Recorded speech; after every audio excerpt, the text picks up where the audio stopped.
je vais lire une série de textes qui concernent le chômage.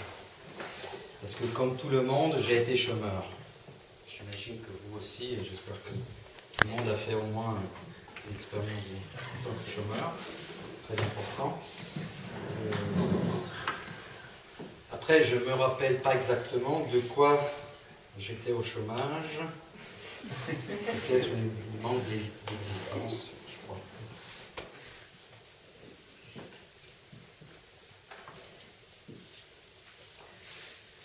Cara reinserzione culturale del disoccupato. Che io sia malato, o che sia mai stato malato, che possa sotto i tuoi occhi o i miei stessi, indossando quello che indosso, certe scarpe nere coi lacci, ammalarmi, lo reputo della più assodata improbabilità. Eppure esisto, in questa svagata salute ancora una volta, facendo fede ai miei polpacci, ai 2 calcani, alle unghie che crescono, io esisto, come la polvere, gli unguenti, gli armadi da fare a pezzi e bruciare, i coperchi di latta da lanciare in aria. È di questa esistenza che ti potrei parlare, della sua vaghezza, ma oggi non me la sento, non così, non con questa distanza che nuovamente senza sorriso metti tra te e te.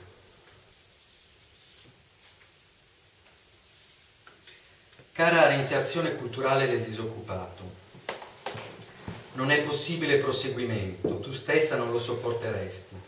Ti immagino vestita e seduta, o che ti siedi e ti vesti, prima l'uno, infilarti i vestiti, forse una gonna, poi l'altro, finalmente, senza esitare, sederti.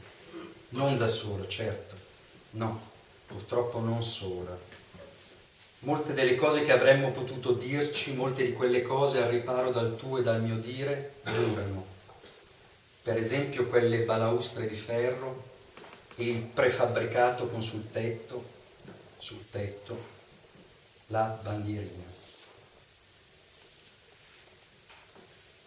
Chère réinsertion culturelle du chômeur, que je sois malade ou que je l'ai jamais été malade ou que je puisse, sous tes yeux ou sous les miens, portant ce que je porte, un genre de chaussures noires à lacets, tomber malade, je le considère de la plus avérée improbabilité. Et pourtant j'existe, avec cette santé vacillante, encore une fois faisant confiance à mes mollets, aux 2 talons, aux ongles qui poussent, j'existe, comme la poussière, les pommades, les armoires à détruire et à brûler, les couvercles en fer blanc qu'on jette en l'air. C'est de cette existence que je pourrais te parler, de son imprécision. Mais aujourd'hui, je ne suis pas en mesure, pas comme ça, pas avec cette distance, que de nouveau, sans sourire, tu glisses entre toi et toi.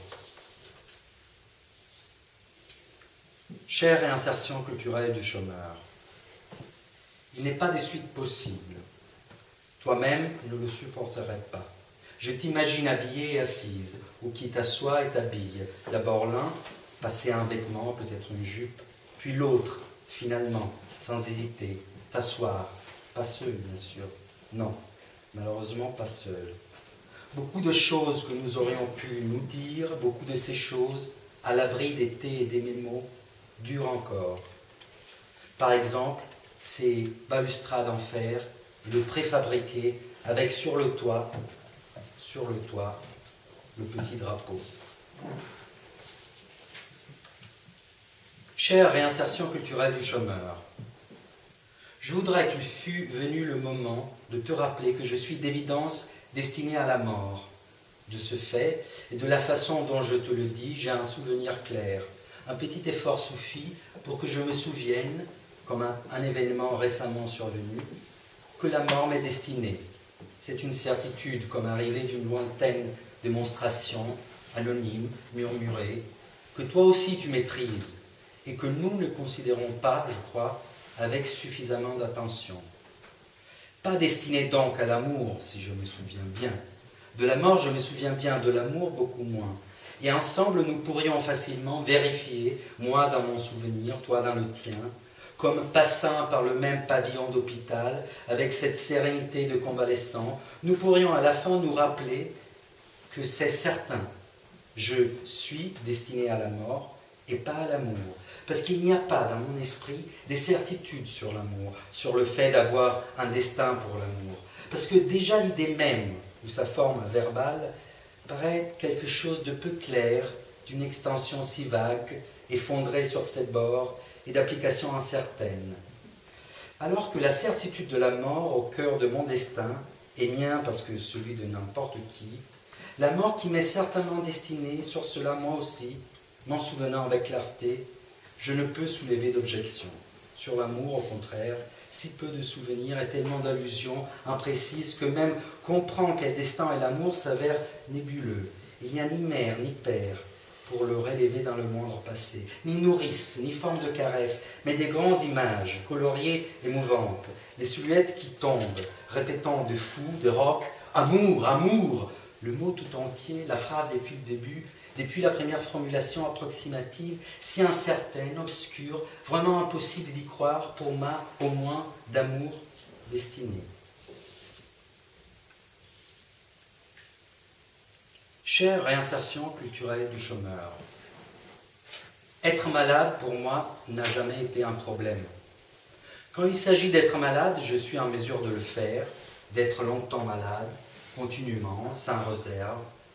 À Buenos Aires, une ville froide, j'ai été malade plus d'1 an, avec quelques interruptions au crépuscule, et puis après, le repas allé s'était réparti. Et au port ou au restaurant, assis seul à table, apprenant par cœur la brève formule de ma commande, sol aux oignons roses et riz blanc. La difficulté est physique, avoir quelque chose de physique. Tu le sais, les tempêtes morales peuvent être prolongées, diversifiées, accélérées à loisir. Mais la jambe, on ne se la casse pas tous les jours. Il y a des années que je ne me suis pas cassé la jambe. Je monte, je descends, je me faufile dans les endroits les plus improbables, dans certaines ruelles, rien à faire. C'est tout un travail, un tout autre travail. Mais je voulais te dire aussi, le film que tu m'as demandé de voir, ou que j'ai cru que tu m'avais demandé de voir, n'a pas de scène finale. Cela peut être un message. Peut l'être, tu vois, pour nous deux, et surtout, sommes-nous cela, nous deux?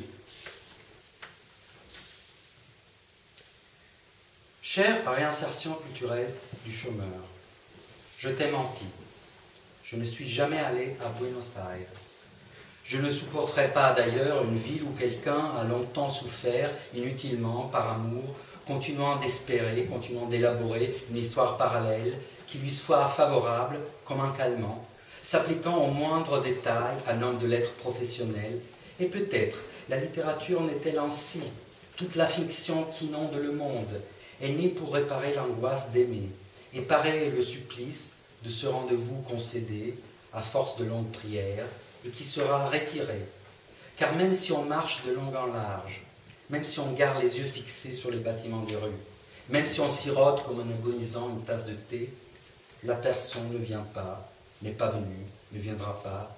Il est impossible d'en entendre la voix, il est impossible d'en reconnaître le manteau, il est impossible de rien. On est resté enfermé à l'intérieur de quelqu'un, comme un intérêt vivant, et on n'en s'en sort pas. On songe à tous les dispositifs, s'invente des plans, des ruses, des scélératesses, des coups de force, des romans intérieurs, avec un tel savoir de spécialiste, des tableaux et des estimations, la description d'instruments et des mécanismes, une autodidaxie impressionnante et vaine, qui peut prendre des années. Un savoir varié, multidisciplinaire, qui ne déplace pas d'1 millimètre une plus petite pierre de terre.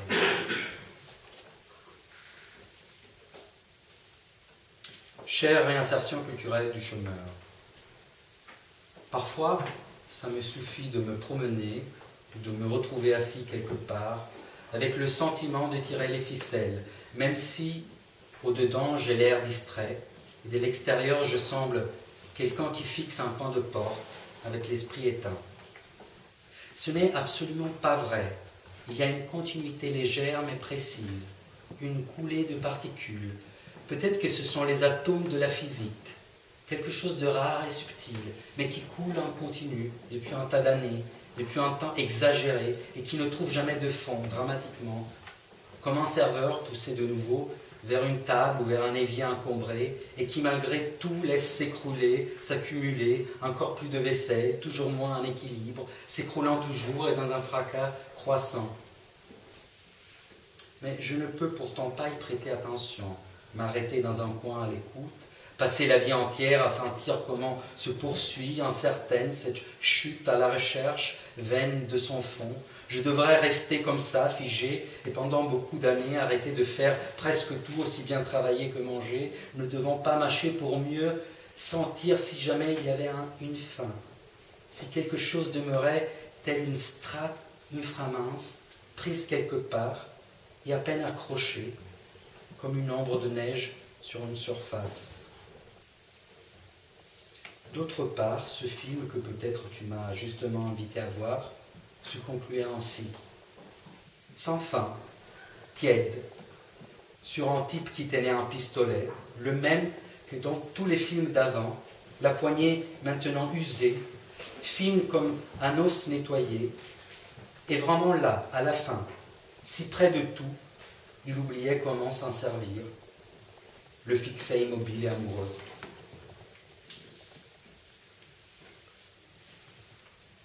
Chère réinsertion culturelle du chômeur, si moi et toi le voulions, avec notre force, solitaire, mais ensemble, vraiment ensemble, nous pourrions ouvrir.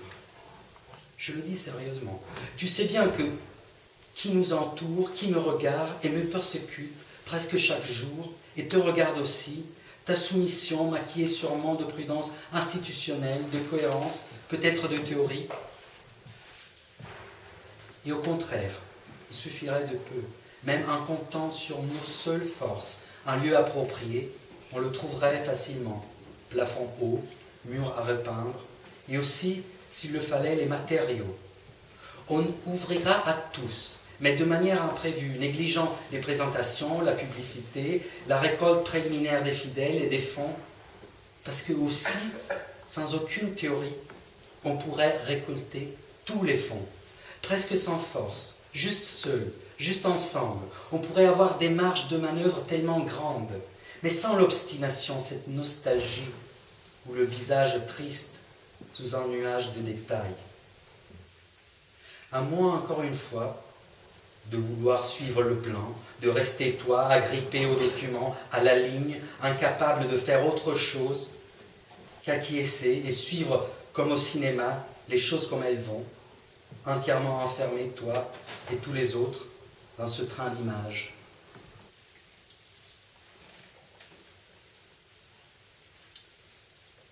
Chère réinsertion culturelle du chômeur, mes relations sociales qui sont si bien à l'extérieur de moi, si bien au-dessus, mes relations sociales sont un constant progrès, sont presque toutes à leur meilleur, tenant en folie loin de mes relations sociales, qu'il faut toujours concevoir comme une masse veloutée, anonyme, séparant toute ma soif d'amour, le désir incalculable de poser la main sur une cuisse, sur les radiations internes, les halos et les frissons légers d'une cuisse, éloignant le besoin de mordre, de frapper, loin de la sphère lumineuse de mes relations sociales. Je crois pouvoir les améliorer année après année, en un seul bloc, les relations sociales, sans fissures ni lézardes, comme à l'intérieur d'une silhouette à l'apparence uniforme, et de laquelle je suis complètement exclu. Et ainsi, placé loin de ma fureur, de ma colère folle et continuelle, de ma façon de frapper la sable à coups de bâton, de pisser sur absolument chacune des fleurs du pré, de brûler chaque photo des êtres aimés, chaque tissu seulement frôlé, placé aussi loin que mon esprit, terrorisé, mon esprit de chien, placé aussi loin que ne puisse pas descendre dans l'engrenage, le lieu des magnifiques relations sociales. À cette distance, moi bien dégagé de mes relations sociales, toujours plus implosé vers une amélioration parfaite et hâtive, Je peux maintenant rire du long tour interminable, d'une suite d'aubes et de couchers, de mon insensé approché, éloigner les lèvres, d'autres lèvres. Merci.